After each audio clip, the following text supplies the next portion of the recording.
Sahana vavatu, Sahana bhunaktu, Saha viryam karavavahai, Tejasvinavaditam astu ma vidishavahai. Om Shanti, Shanti, Shanti. May that one protect us both. May that one nourish us both. May we work together with great energy and vigor. May our study be illumined. May we not unnecessarily argue with each other. Peace, peace, peace beyond all. And so I'll mute my microphone as usual so that you can formulate some good questions. I have a question, Swamiji. Wonderful. Please go ahead. Okay, so I have been reading Sister Nivedita's The Master as I Saw Him, and I came to a couple of paragraphs, and I'm not sure if I interpreted them correctly. So is it okay if I read them? Yes, of course. Please go ahead. Okay. So with regard to the Christianized castes of the present day, the Swami hoped that they would rise in social status by adopting the faith of the dominant political faction, and in ages to come, when Christianity should be forgotten, they would still be able to maintain this advance. In this way, we might hope for a future oblivion of the 19th century as a disintegrating force and the permanent enriching of the Indian system by its contributions. In evidence of the possibility of such a development, was there not the work of Chaitanya in northern India, and the fact that he had succeeded in forming for his followers a caste of very great respectability? Christianity in her present day workings was difficult to pardon. Not so the other non-Hindu faith, Islam. The picture that this name called up to our master's mind was always of an eager confraternity, enfranchising the simple and democratizing the great. As a factor in the evolution of modern India, he could never for a moment be forgetful of the loyal acceptance by Islamic intruders of the old Indian civilization and administrative system. Nor could he disregard the service they had done, not only in exalting the social rights of the lowly born, but also in conserving and developing in too gentle a race the ideals of organized struggle and resistance. So my two questions were, one, I get a sense from Swami Vivekananda that his view was that the Muslim community or the Islamic community were part of Indian culture, a shared religion, which not that it was news to me, but the manner in which he addresses them as Mohammedan or Mohammedan. So I'd like you to discuss what was that like? You know, when he talks about that, we're talking about the 1870s or whatever. So what was India like from a spiritual perspective, where it had these two very strong cultures sitting in unison? And the second one was his comment about Christianity. I'm not sure if I misunderstood that, but it sounds like he's saying Christianity potentially could be forgotten. And I wonder in what context he was saying that. Okay, all right. So now that's a sentence within a paragraph. So let me just start from the beginning of the page. In India, the Swami was extremely jealous of any attempt to exclude from Hinduism any of her numerous branches and offshoots. A man was nonetheless a Hindu, for instance, in his eyes, for being a member of the Brahmo or the Arya Samaj. The great Sikh Khalsa was one of the finest organizations ever created within the Mother Church and by her genius. With what ardor he painted and so on. I'll skip that, yes. He painted for us again and again, Govind Singh. One was that of the old historic orthodoxy, okay. Another consisted of the reforming sects of the Mohammedan period. And that's the context. So, and third came the reforming sects of the present period, but all these were equally Hindu. So, of course, India as such is a subcontinent, and India has, of course, a league of religions. When you say Hinduism, we're really talking of not one religion, we're talking of a league of religions. And in this way, we're also talking of a kind of federation of states as well. And so there were Muslim conquests, of course. And there were two sides of the Muslim conquest. One was, and various Muslim conquests, by the way, but we'll always remember the Mughal culture.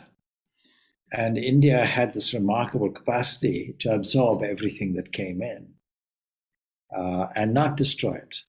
That is why Hinduism, as we can classically call it, is like a river that is flowing. It's the same river, but it has usefully adapted and absorbed as it has gone on.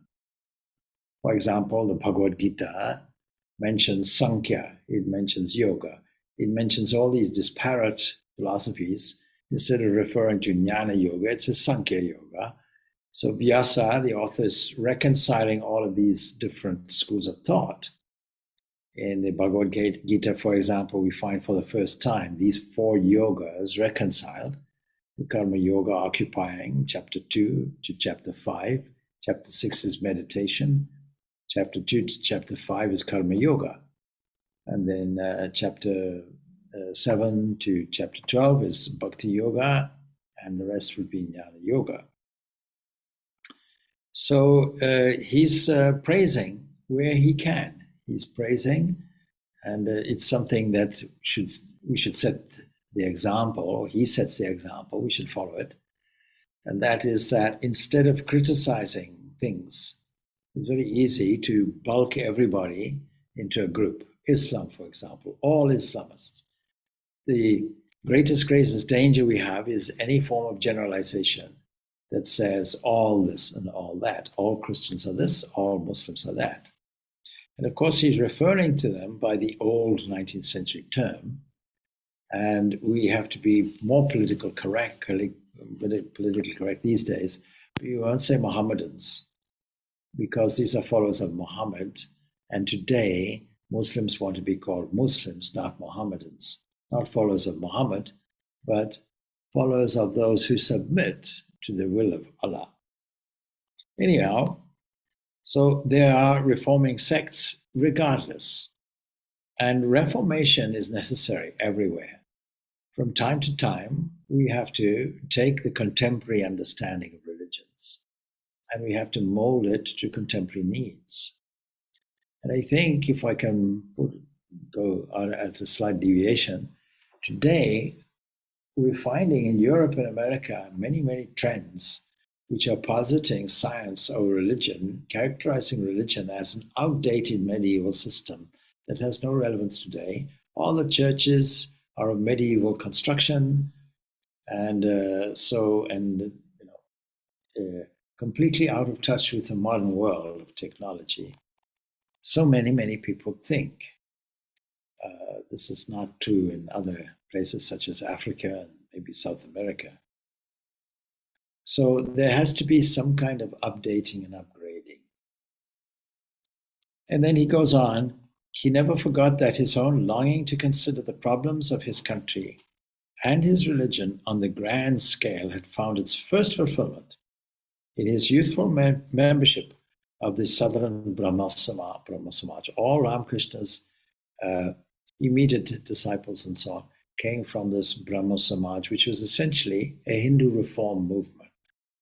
So he was very, very tuned into the need and the movements which were there, which were reforming Hinduism as such, whether it was right or wrong, of course. And as he was so far from repudiating this membership that he one day exclaimed, "It is for them to say whether I belong to them or not," because there are many fundamental things that he disagreed with. Image worship, for example. But of course, it was Ramakrishna who convinced Keshav Chandra Sen that actually Kali was a worthwhile a worthy object of devotion. And the Brahma Samaj, of course, they eschewed the whole use of images. So he was, of course, a member of the Brahma Samaj, but now it's up to them whether I belong to them or not. Unless they have removed it, my name stands on their books to this day. Thus, a man was equally Hindu in his opinion, whether he prefixed to this adjective the modification of Arya Brahma or Orthodox. Orthodoxy would, of course, be different from Brahma Samaj. Brahma Samaj was a reform movement. And, of course, there were Arya Brahmas and different divisions within this Brahma movement that made splits. And then, of course, there was also the Arya Samaj, belonging to Dayananda. The claim of the Jain to a place within the fold was a simple matter of social and historical demonstration. The Jains of Western India would be indignant to this day if their right to rank as Hindus was seriously questioned. Jainism is really a heterodoxical aspect of Hinduism. It's not a separate religion.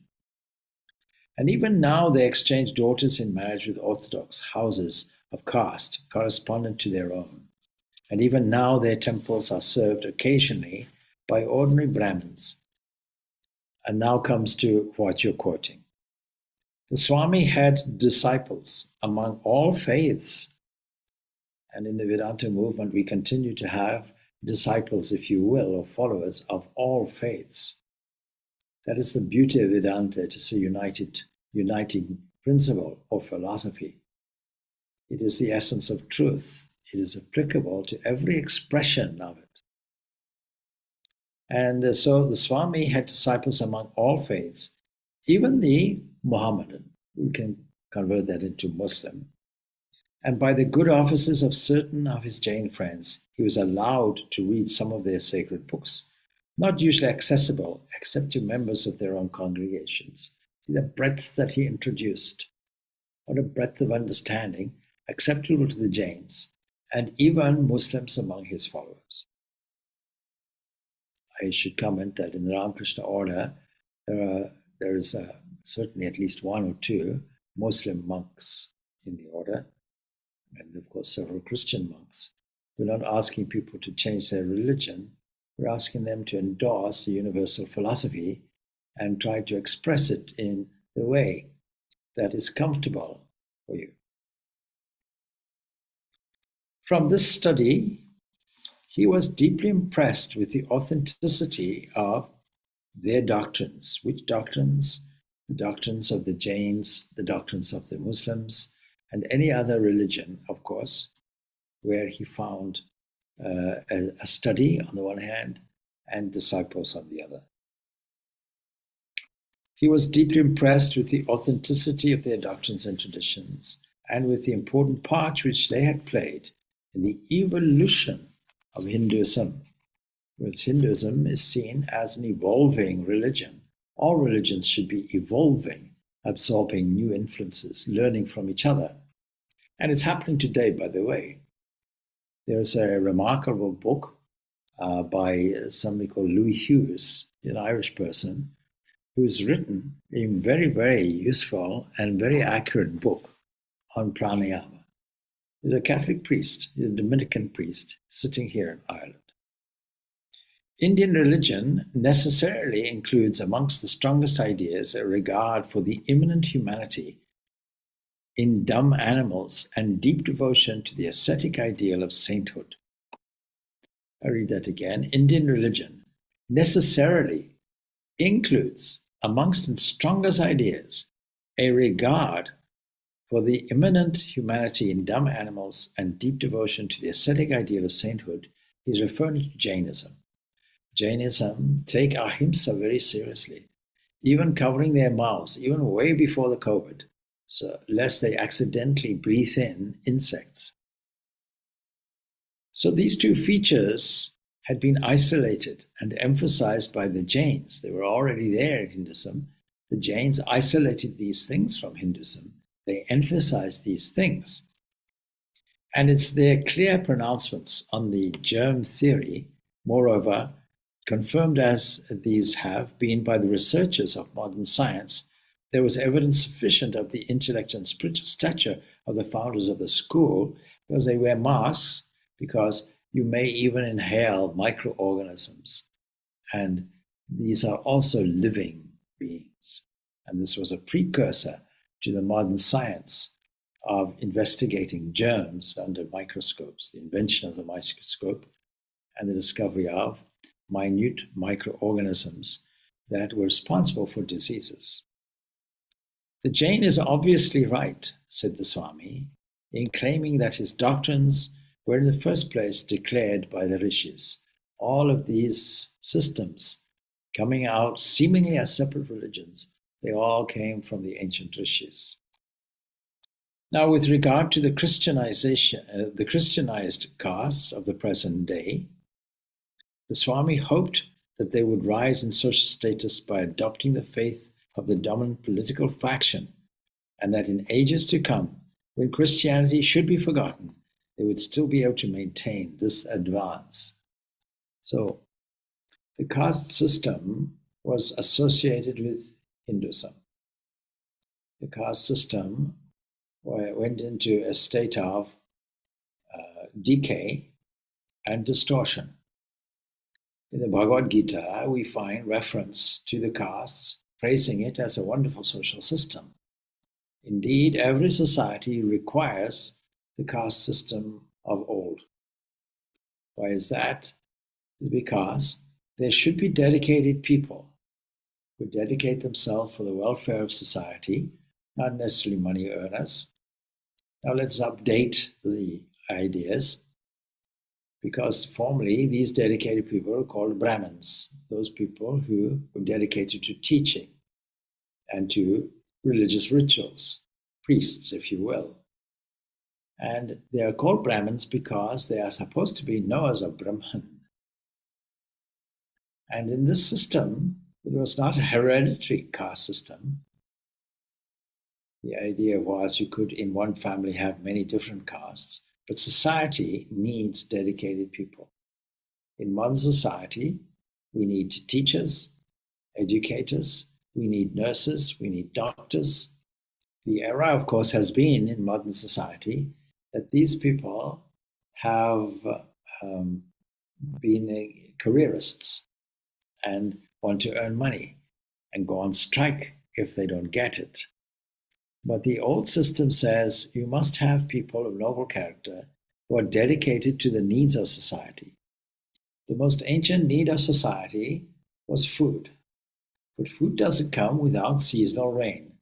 So rainfall is acquired or is coaxed by virtue of Brahmins who dedicate their energies to mobilizing the divine forces that we call the energies and forces of nature.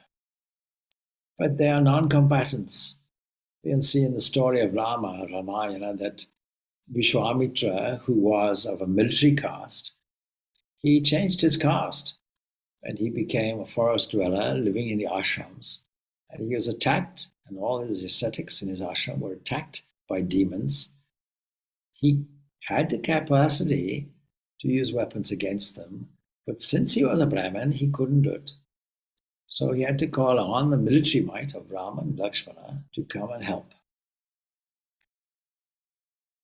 Now, these people are non-combatants, and therefore they require a kind of civil service, an administrative wing in society, and these will form a defense, national defense system, but also maintain law and order.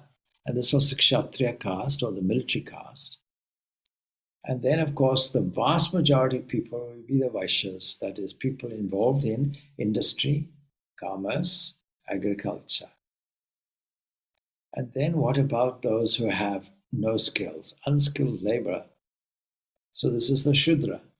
These are the four essential castes. And every society will have to have these to effectively harmonize society and make it prosperous.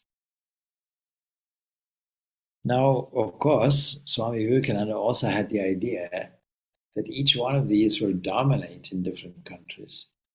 So, for example, in socialist countries or communist countries, it is the Shudra that will dominate, the working class will dominate. Whereas maybe in America, it is the Vaishyas, the commercial people, the capitalists, who will dominate. And so it goes on. In some theocracies, you'll have the Brahmins dominating. The point is that the whole system really went into horrendous decay for various reasons. And so Christians found a wonderful conversion ground in those who are of the lowest castes, or even who had no caste. And Swami Vivekananda is expressing this fact that in a land where we have such a profound philosophy and religion that is coming out of the very pores of the population's skin, that Christianity will eventually either merge or it will diminish, he says. And that in ages to come, when Christianity should be forgotten. Why should Christianity be forgotten? Because the land of the ancient religion is the land where that religion should thrive. Christianity having been imposed in the 19th century, along with colonialism, and associated with colonialism, as British Empire spread everywhere, associating Christian missionary endeavor with colonialism. In Zimbabwe, for example, the Society of Jesus, the Jesuits, they really tacitly supported all the unfair aberrations of the colonial system and kept quiet, tacitly even supporting them. There was a wonderful book. The launch of it was maybe several months ago. I was invited to the book launch, and it was by a Jesuit Catholic priest from Zimbabwe. And he wrote a tremendously accurate and detailed history of the Jesuits in Zimbabwe, and probably throughout the whole of Africa, but predominantly in Zimbabwe, where he was. And he mentions this awkward phase where those fellow priests, Jesuit Christian missionaries, really ignored their moral responsibility against injustices of the overall majority of the population. So he anticipates, does Swami Vivekananda, that Christianity will at some point in the future be forgotten. They would still be able to maintain the advantage of having no caste because Christianity appealed to them and brought them in because it had no caste. None of these discriminative, orthodox aberrations that really do not espouse the fundamental, compassionate aspects that are inherent in the original Hinduism and that were brought out in Buddhism. And they're also in Jainism. In this way, we might hope for a future oblivion of the 19th century as a disintegrating force and the permanent enriching of the Indian system that was keeping that original caste system by its contributions in evidence of the possibility of such a development.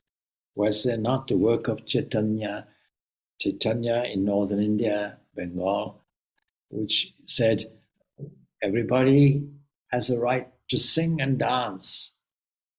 The Gaudiya movement there, singing and dance, the Vaishnava movement. All you have to do, forget about all this learning and so on and so forth. Why don't you just abandon all your inhibitions and sing and dance and repeat the Mahamantra, Hari Ram, Hari Krishna, Hari Ram. And we find its Western descendant like that from Prabhupada, the Krishna consciousness movement, with that slight twist, moving away a little bit from the Vaishnava, strictly Vaishnava movement, and making it purely a Krishna movement. And so, and the fact that he had succeeded in forming for his followers a caste of very great respectability, that is, a caste of devotees, not a social caste. Christianity in her present-day workings was difficult to pardon. Not so the other non-Hindu faith, Islam, because you see, if you look in the caste system today, Christians have it and Muslims still have it. But not so the other non-Hindu faith, Islam. The picture that this name called up to our master's mind, that is Swami Vivekananda's mind, was always of an eager confraternity. You can go on pilgrimage as a Muslim to Mecca, and you will be dressed in white if you're a man, and your head will be shaved, and you will, no matter whether you are rich, whether you are poor, whether you have a high status or low status, when you go into the area of a pilgrimage or a mosque, you're all equal. And so the mosque is laid out in such a way that there are oblong sections where for each individual to pray and to do the salat, as it's called. And the whole idea really is everyone is equal. They're all standing side by side. There are no preferences. And so what will you find in Islam? You will find reference to fellow Muslims as brother or sister. This confraternity, enfranchising the simple and democratizing the great, a level playing field. Of course, we have to make a comment that this sense of fraternity is within the fold of Islam. We wish it was further. As a factor in the evolution of modern India, he could never for a moment be forgetful of the loyal acceptance by Islamic intruders of the old Indian civilization and administrative system. When the Muslims invaded and the Mughals adopted, actually, people say that such buildings, such as the Taj Mahal and so on and so forth, is not Mughal architecture. Actually, it is Hindu architecture, and many of the old Hindu customs are absorbed by the Muslims. This is where we get Sufism from, an enrichment of the mystical portion of Islam. And Sri Ramakrishna's teacher in Islam was a Sufi. And when we do the Enneagram, of course, I make reference to the fact that it was the Sufis that were noticed by Ivan Gurdjieff, who thought that this system of Enneagram belonged to them, but they in turn took it, really, from the Sankhya Vedantic movement in India, along with the idea of gurus and the guru lineage and many other things. Nor could he disregard the service they had done, not only in exalting the social rights of the lowly born, but also in conserving and developing in too gentle a race the ideals of organized struggle and resistance. That systematic view, that speaks for itself. He constantly pointed out that Mohammedanism, what we prefer now to call Islam, had its fourfold castes. It also had its castes.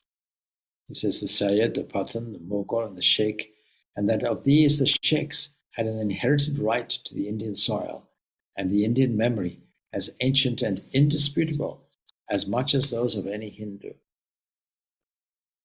It's part of the history. You go to India and you'll see all these great so-called Mughal monuments, Akbar's buildings and so on. Then you'll find their contribution toward Indian society. Even the British contributed controversially, so you still have the system of law, you still have the education system inherited for right or wrong by the British. And of course, the railway system is there, all instituted by the British, not because the British wanted to do the country a service, but they wanted rail networks to access the wealth. He told a disciple apropos of an indiscreetly written word, that Shah Jahan was supposed to have built the Taj Mahal, although some people may doubt that, as a monument to Mumtaz, his wife. And there you'll find tombs and replica tombs. Above there is the replica tombs and underneath the real tombs.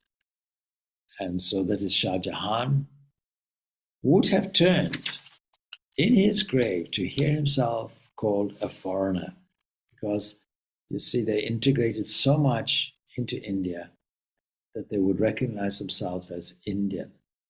Now, remarkably, in England at the moment, you have an Asian prime minister, as they call him, an Indian prime minister, youngest prime minister on record, I think, or for 200 years, I think it has been.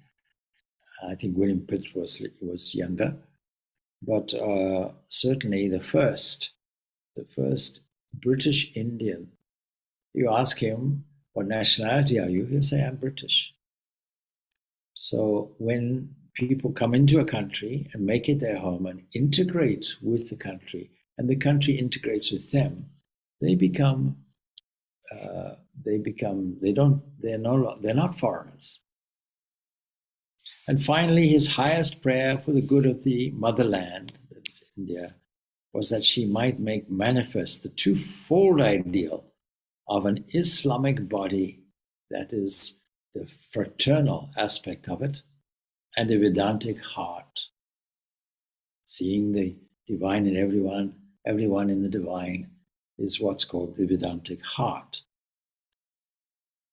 Thus far, aloof as he stood from the political significance of such facts, because Swami Vivekananda, despite all this, was apolitical, India, to Vivekananda's thinking, was a unity, and a unity still more deeply to be apprehended of the heart than of the mind. So I mentioned that India is more like a federation with linguistic states everywhere, over 20 of them and more. And so a league of religions that we usually call Hinduism, but really there is one country because they all subscribe to the values and the scriptures that they call the Vedas. There was a unity despite the diversity. His work, she says, in the world, as he saw it, was a sowing broadcast of the message of his own master. But his personal struggles, so his work in the world, as he saw it, was the propagation of Sri Ramakrishna's message, which was a universal message. But his personal struggles, his personal desires were bound up in an inextinguishable passion for his country's good. You can't get away from that Mother India, the foundation of spirituality originating and emphasizing its nature in the East, Greek culture spreading out over the historical years, spreading the values of materialism. He saw things in this way, and he loved India for its history, for its spirituality. Naturally, he was born there, but it wasn't mere, this is my country. He understood the value of the country as he understood the value of other countries also. He never proclaimed nationality, but he was himself the living embodiment of that idea which the word conveys. That is nationalism. He, our master, incarnates for us in his own person that great mutual love, which is the Indian national ideal, the ideal of love. And that is contradictory, really, to the idea of caste, as it is at the moment, or as it has been at the moment. So very often when I give talks on Hinduism, inevitably the question comes up, but what about the caste system? Is it not an aberration? Why should it be part of Hinduism? And the answer is it's not. Only in as far as a basic social structure that creates a harmony But the reason why we don't want a harmonious society is that society can be driven toward its freedom in every sense of the word, culminating in spiritual freedom, being the absolute goal and focus of everything. Then she goes on, nothing was less in his mind, be it understood, than a mere revival or restoration of the Indian past. It was to those who sought to bring this about that he had referred when he said, like the Egyptologists' interest in Egypt, their interest in India is a purely selfish one. They would fain to see again that India of their books, their studies, and their dreams. What he himself wanted was to see the strength of that old India finding new application and undreamt of expression in the new age. And lo and behold, within 50 years, India got its political freedom. And I see that as significant. Now, I see it significant because on Friday is Sister Nivedita's birthday. And she did express Swami Vivekananda's nationalist ideals in her own way. She was essentially an educationist, and she was so much identified ultimately with India, not in the beginning, but because her master had this love of India, she also developed it and understood the real worth and value of the country as a motherland, as her own motherland. And so really, Sister Nivedita is the extension of Swami Vivekananda. You can see that extremely clearly. So a new application for India with a new sense of freedom. And now we see how this is being expressed throughout the world, how India has become a world player, how we see inevitably an Indian Prime Minister in what was the British Raj. The British Raj dominating India now has an Indian Prime Minister. It is a little ironic, to say the least.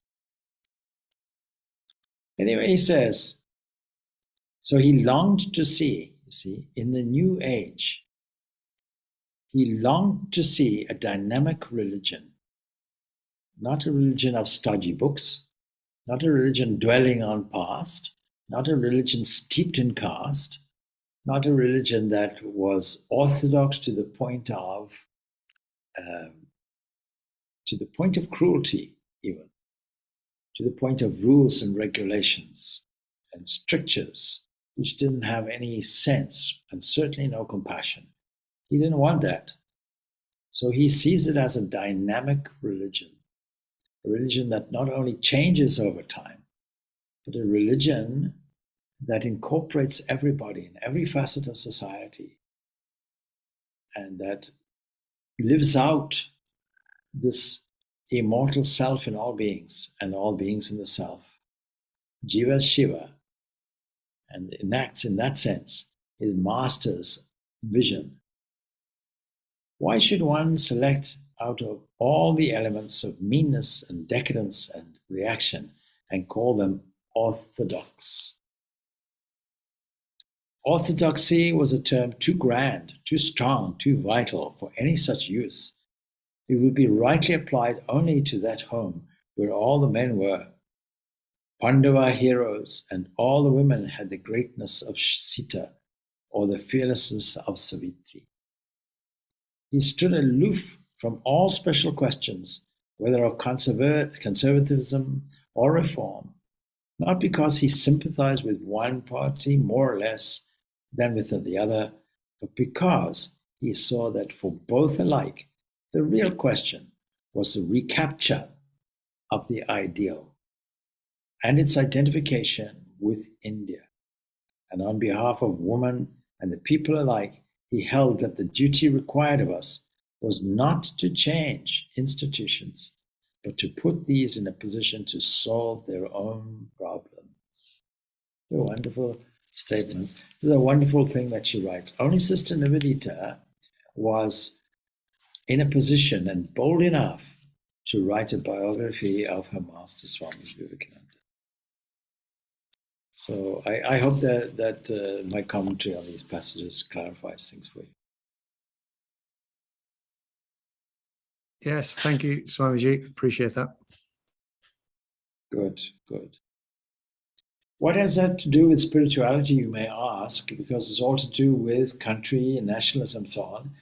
Well, it's because of this. You see, in 50 years, the shackles broke. In Jesus' time, the death awoke. O Lazarus, get up. He but sleepeth. But in 5 decades, India woke up, the land of Bharat, and was then in a missionary position. Why do we have these Vedanta societies all over the world? We have them to propagate this Vedanta philosophy, because it is only this Vedanta philosophy which will be unifying. We are members of the Dublin City Interfaith Forum. 7 faiths are represented. It is exclusively only Hinduism that has the breadth of understanding to be pluralistic, to say, you're a Muslim, your religion is true. You're a Christian, your religion is true, even intra-faith. You're a Lutheran, your approach is true. You're a Roman Catholic, your approach is true. You're a Buddhist, we agree with you. You are a Sikh, we love your generosity. We agree with you. Every religion is true. Now, this pluralistic approach is really the foundation for real unity. And yet, we can't get past the inclusivity phase. Let me explain. Exclusivity says, I will never take tea with my enemy. Who's my enemy? Anybody who doesn't agree with me. Anybody who doesn't take the faith that I have. My faith is best. Like nosism, my nose is best because it's mine, is a ridiculous point of view. My language is best. Spanish is best, or French is best because it's my language. So we can't really say that. Nobody will really take that seriously. And yet, somehow, in religion, we don't have that level of democracy. And so I will never have tea with my enemy. There's no question about even associating. But any interfaith organization or movement or association will not run, obviously, on exclusivity. Nothing gets done. And so there's inclusivity, which means I will take tea with my enemy. But you see, I still have an enemy. And this is tolerance. Tolerance means I'm still right, you're still wrong, and I'll have tea with you, but please have it in the corner. And although interfaith members will all be friends, certainly in Ireland it's the case, very, very close friends, and acknowledge the greatness of diversity and acceptance of everything, there will still be that theological difficulty which says, my religion is superior, and I want to convert you. This is true of Islam, it is true of Christianity, it is no longer true of Judaism, and it's certainly not true of Hinduism, or Jainism, or Sikhism. Nobody's wanting to convert anybody to anything else. So we're left with 2 religions that really feel this exclusivity. And so what is the best way to get on? The best way to get on is leave theology to one side. But privately, nobody can understand or know what are you thinking privately. I once attended I was invited to the American Embassy some years ago, and part of the United States independence celebrations was a dialogue between a Jewish representative, a Christian representative, and a Muslim representative. And they were all talking about this unity and harmony and all the rest of it. I put my hand up and posed a question. This is all very well, but what are children told at home, or whatever they're told at home, is whatever the priest or the imam tells them at the temple, or at least at the church, or at the mosque. And the message is one of exclusivity. And this comes down from the imam or the pastor or the priest to the child, or through to the parent to the child. So you may talk all you like about it, but at home in the domestic environment, what is taking place? Should we not take measures to introduce this harmony of interfaith acceptance and introduce it so that it filters down to the domestic level? And the host says, that's a very complex question. I think we should leave it. Because everyone knew that despite all this dialogue going on, behind the scenes, every one of these representatives, those who were influential at the ministerial level, would be preaching the exclusivity of their own religion. That's the downfall of it. And so India has this exclusive sense of pluralism that really is the foundation of acceptance rather than tolerance. This is its unique contribution. And without India getting this political freedom, this message of Vedanta could not go worldwide. That's the point. All right, good. So I don't know if there are any other questions or comments.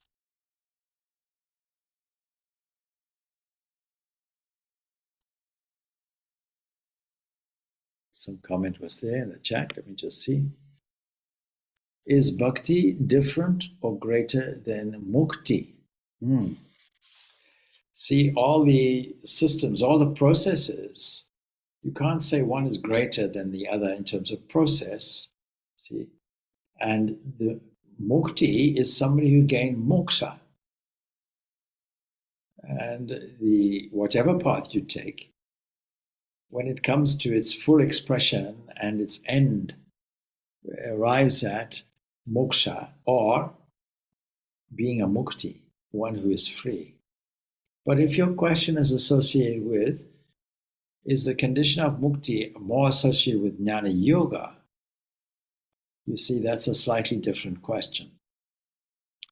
Now, of course, the goal of jnana will be to become somebody who is free from the observed limitations. But somebody who is a bhakti will also want to be free from limitations and expand the heart in an unlimited fashion. And we are told that bhakta culminates in jnana, and jnana culminates in bhakti. Why should this be so? Because once I realize the reality, even by the process of discernment, I will see this reality everywhere, wherever I look. I'll see it flowing through all hands and heads and arms and legs. And for this reason, I will develop the heart. The heart will be expressed. So what is practical Advaita Vedanta is service to mankind, not to correct anything, but work, and work becomes worship, and spontaneous recognition of the divine in the other results in service. Can't avoid it. And so all of this is intertwined. You can't say one is better than the other.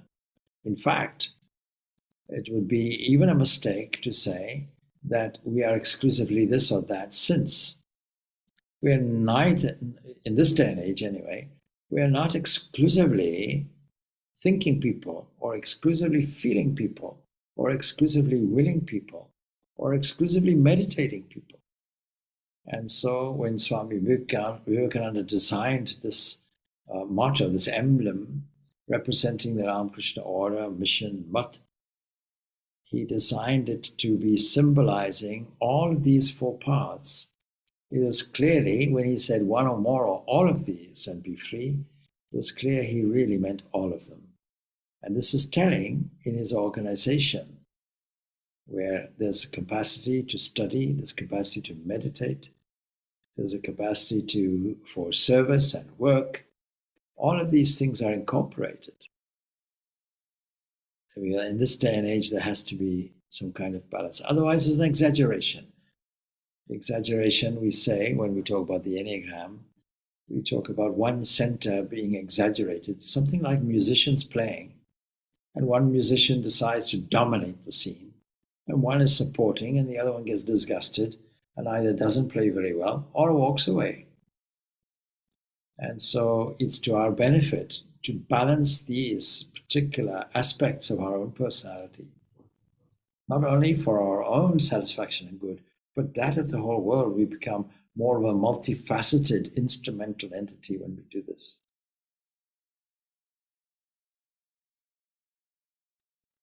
Most people today are karma yogis. But sometimes karma takes over and they forget about the karma yoga part of it. People work these days 14, 15, 16 hours a day, something like that, sometimes. But that is all karma, it's not karma yoga. And if it was karma yoga, they would not get stressed. Distress and stress would not be there with them. Disturbance of the mind would not be there. Burnout would not be for them. So when we introduce all our activities as karma yoga, all that stress goes away. That's the purpose of it. The purpose of karma yoga is to get freedom. But freedom from all the restrictions of getting caught up in activity, not by not doing the activity, but revaluing it. And then when we introduce a certain sweetness to it, we have what I describe as karma bhakti, offering all activities for the sake of the Lord. Because the ownership belongs there. Nothing belongs to me.